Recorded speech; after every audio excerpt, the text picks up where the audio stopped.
Hey, beautiful people, it's Ashley here from Elemental Growth with a question you had on psychedelics.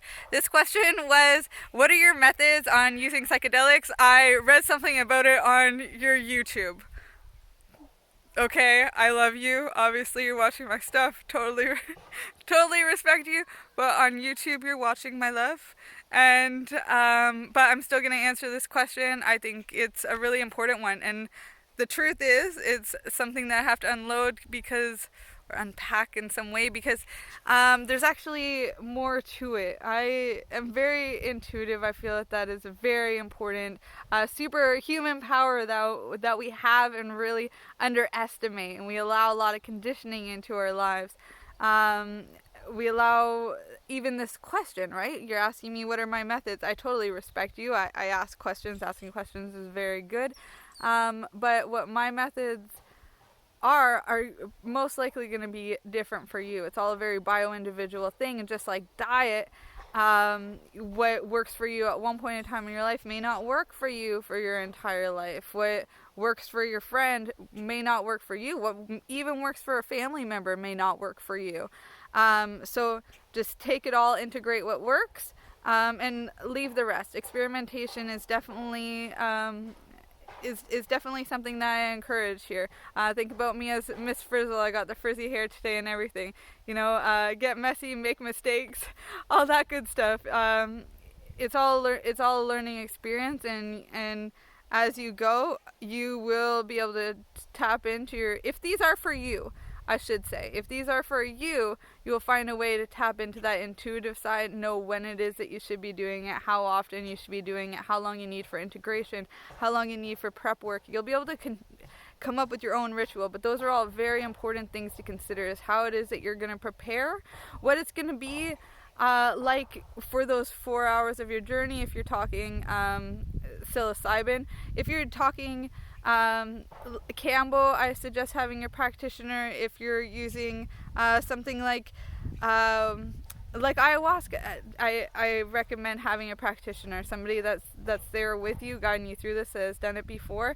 If you're at home, you just want to use psilocybin. That's one I honestly do for the most part alone, because psilocybin and cannabis, they have never killed anyone. They may make you think that you're gonna die, but they won't actually kill you. That was a quote from Terence McKenna. Don't quote me on that. Quote him. That way, if something does happen, you can go after the.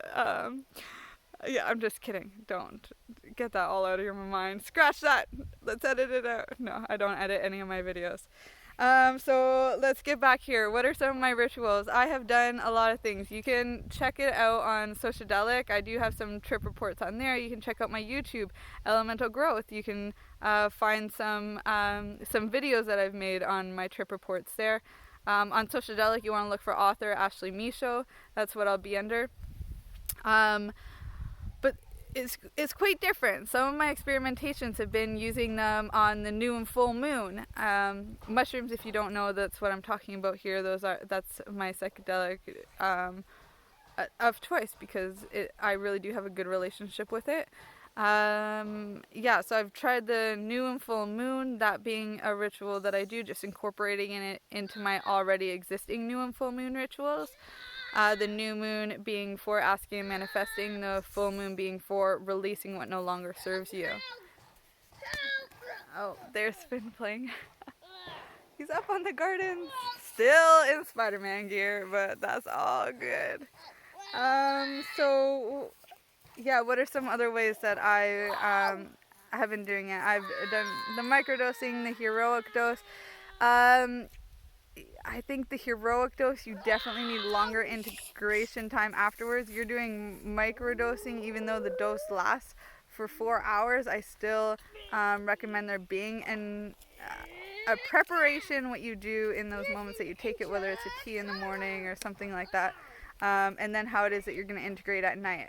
Plan a journaling exercise, a gratitude practice, something like that.